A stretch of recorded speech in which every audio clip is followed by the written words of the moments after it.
Ladies and gentlemen, drivers, gig workers, and everyone in between, welcome to This Week in Rideshare podcast. I'm your host, Jared Hoffa. It is Friday, January 19th, and this week, a driver protects himself, Uber kills Drizly, and DoorDash hikes fees. Legal Rideshare breaks it down.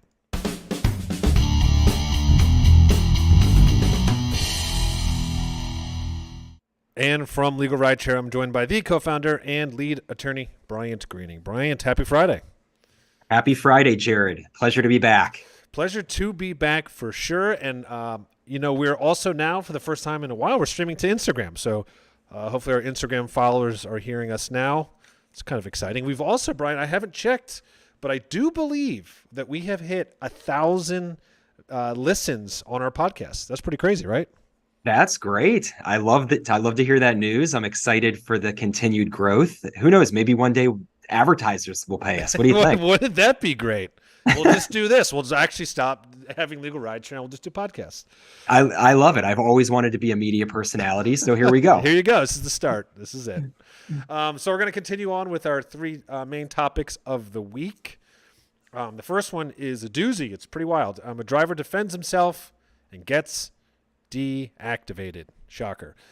So here's the story. A driver fended off his passenger to save his life. And, of course, Uber's response was, well, you're deactivated.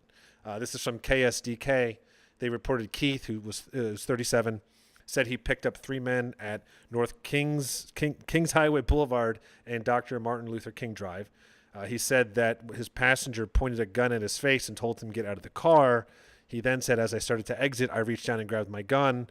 And they basically started shooting at each other. So bullets hit the car seat, the doors, and shattered two windows. Ultimately, however, the people trying to rob him did run off, and he said Uber did call to make sure that I was okay. Their insurance rep also totaled my wife's car. He even said, I really like working there. I know they have a policy that prohibits drivers from carrying guns, but I was protecting myself, and I don't think I should have lost my job. I could not agree more, Bryant. Yeah, this story really, hits a lot of chords. First of all, we always talk about the fact that safety is needed in rideshare and that the companies need to do more to protect drivers. So the fact that there is this altercation that happens at all is devastating from a safety component. Like, why are we talking about this week after week after week? There needs to be more protections for drivers. There needs to be more protections for passengers. There's got to just be a safe environment for everybody. But when we talk about this case in particular, drivers are really put in a no-win situation. They're not allowed to have weapons in the vehicle by the rules set by the companies.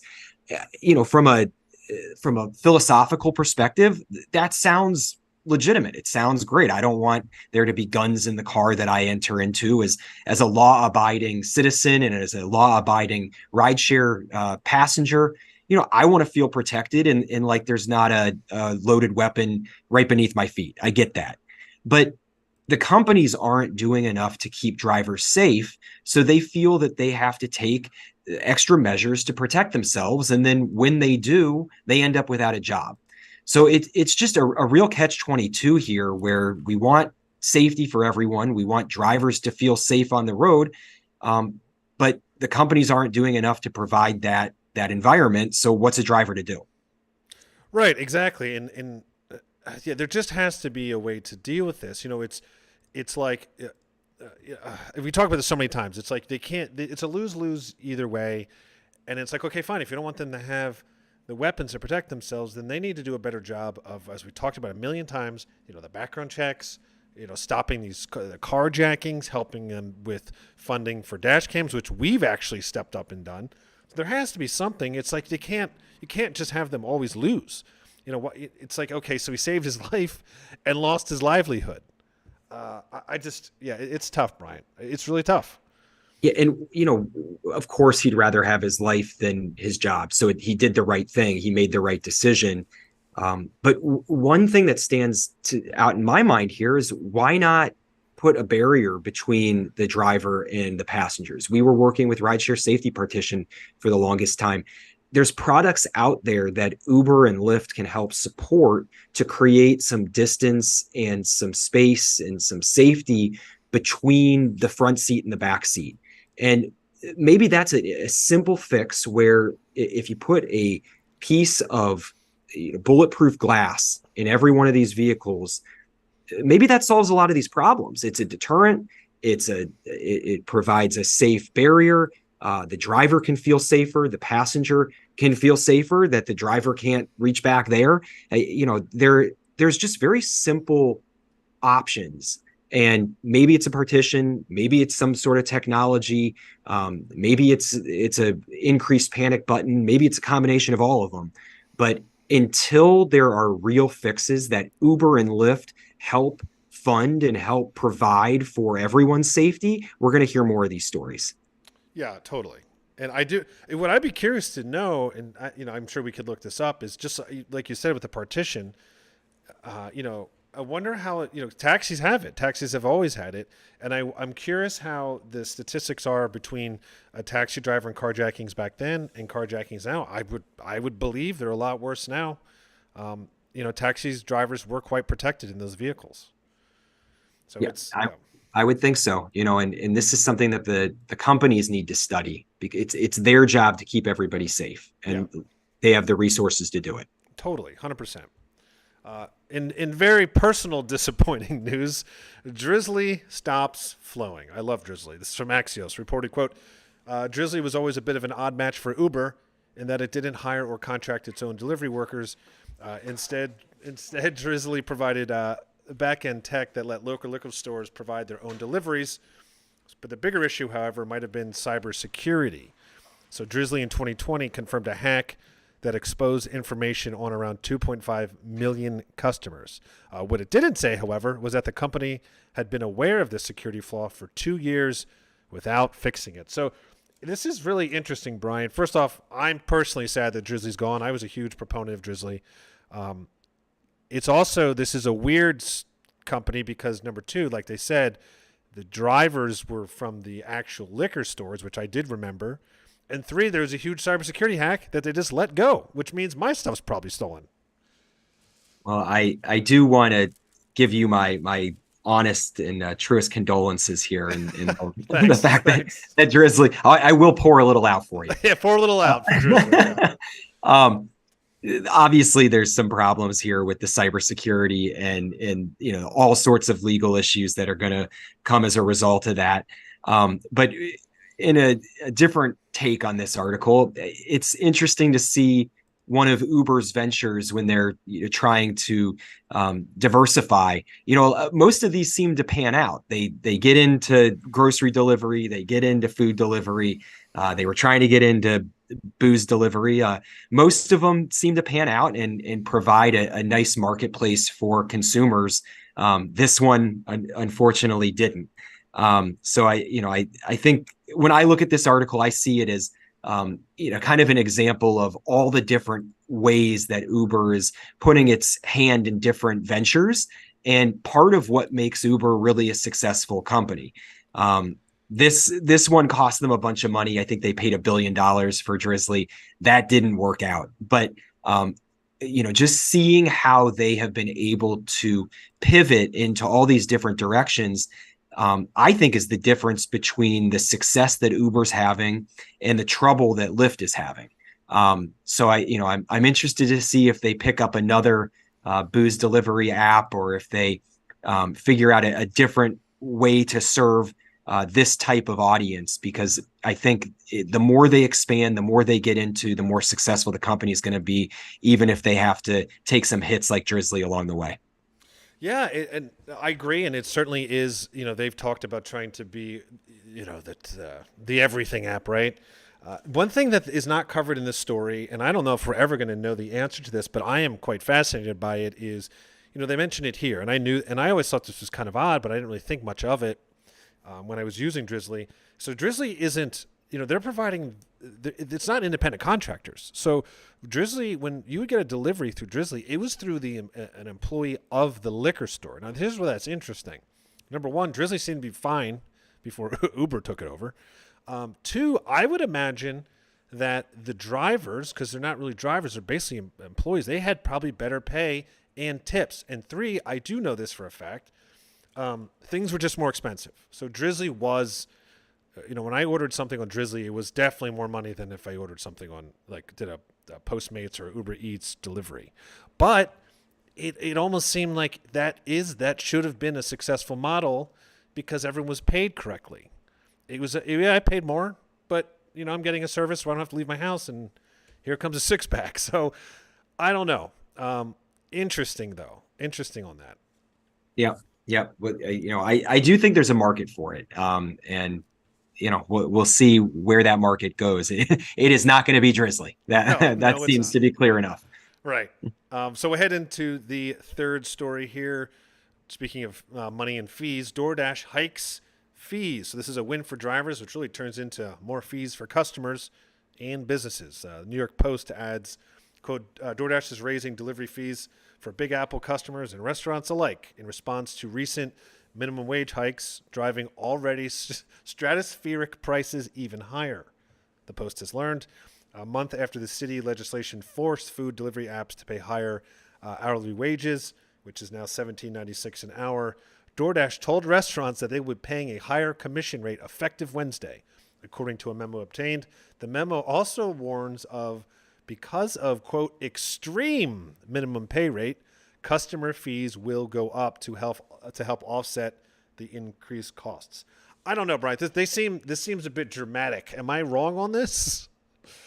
I think it is dramatic, but I think it highlights the fact that the companies are still passing off their own business expenses onto other people, whether it's the restaurants, customers. At the end of the day, these drivers, these delivery workers are out there doing a job for DoorDash. And DoorDash has always, along with Uber and Lyft and all the others, they've skirted these responsibilities of paying fair wages, of providing certain benefits. And now that they've been ordered to do so, we're seeing the companies say, well, we're still not going to pay it out of our own pocket. We will pass it along to somebody else. And I guess we'll see if the restaurants want to continue using DoorDash, or if the customers eventually say, look, these fees are just too high. I'll go pick up the food myself. Maybe the convenience factor for the customers is worth it. Maybe, like you were saying with Drizly, they won't mind the extra rates. But eventually, I think the companies are going to pass too much of the responsibility to the other people down the line, and it's going to make the apps less desirable, less profitable. I think they need to figure out a way to pay the drivers what they're entitled to from their bottom line, not from their customers' bottom line. Yeah, it's funny. It's like this. We've seen, the 2010s were really the disruptors, right? So they came in and they basically lowballed everything and said, oh, we're disrupting and everything's so cheap.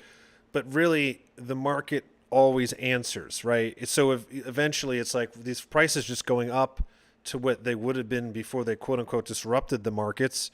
And honestly, like you said, now it's becoming such a problem that if they would just handle it themselves, they might not be paying so much. But they're not. So now things might be getting more expensive than they would have if this companies didn't even exist, and we just went back to how things used to be. So yeah, they got to figure this out, because it's right now they're doing two things. It's either I'm just ignoring the law, as we talked about last week, or you guys are paying for it. And I don't think either one is really the answer here. Right. Well, there's a delicate balance here. At some point, the consumer, which when I say the word consumer, I'm meaning the person who's placing the order and the restaurant who's making the food. Like these are both people that are essentially customers of DoorDash. They're going to decide that the convenience of being on DoorDash it just isn't worth it because it's costing them too much money. And maybe we haven't hit that point yet, but eventually, like you said, maybe we just go back to to regular delivery, where the restaurant pays a delivery driver to take the food to where it needs to go, rather than pay these high fees to DoorDash, and the customers paying in sometimes 1.5 times what it would cost to just order directly from the restaurant. Sometimes the convenience just isn't worth the cost. And I think we're going to quickly find out when that balance is tipped. Yeah, I'm trying to really quickly find this article, but if anyone who's interested in this, it was an absolutely incredible article. I don't know if you remember this, Brian, by Pratika Rana from the Wall Street Journal. I believe it was last year it came out, and she's a rock star, by the way, incredible, just writer, reporter, amazing. She really dove into the issue with the delivery and the splitting hairs of how anyone makes money, and basically saying that pretty much no one makes money on delivery and everyone's unhappy with it. That drivers aren't paid right. If there's any sort of issue with an order, something as small as she explained it. I forget exactly what it was, but she explained if a delivery is made through one of these apps, I think it was focused on New York, and someone forgets a spoon, right? And the driver has to go back. The entire order is basically null and void. It's a loss for everyone because the driver has to go back, the time. It's nuts. She broke it down. There was an incredible article about something as small as a spoon or a napkin could basically bankrupt the company because they just don't have the time or the money to pad it because they're trying to skirt all this stuff. Really fascinating. Yeah, there needs to be a lot of change in the delivery model. And as more and more cities and states require that their workers get paid a livable wage, aka a minimum wage, it's going to make it much harder for the companies to maintain the status quo. So they've innovated their way this far, and I hope they can innovate again because the laws are changing, the protections are changing, and the environment is changing quickly. Yeah, totally. And it's like growing pains. They're trying to get around it, but it's coming for them. They're gonna have to figure it out. They're gonna have to do it the right way. So yeah, that is the stories for this week. But Brian, I will toss it to you before we head off to the weekend. As always, we want to remind everybody that Legal Rideshare is available for free consultations should you find yourself in an accident or injured on the job. Our attorneys are standing by waiting to provide advice on how to talk to the insurance companies, how to file reports, and ultimately how to get everything that you're entitled to. Lost wages, pain and suffering, cost of medical treatment, any damage that you sustain on the roadway or on the job for rideshare, gig workers, Amazon workers, you name it. So reach out to us through our website, LegalRideshare.com. And we are happy to offer our services any way we can. Awesome. Thank you, Bryant. And as I like to say, that is the end of this week in Rideshare. See you next week.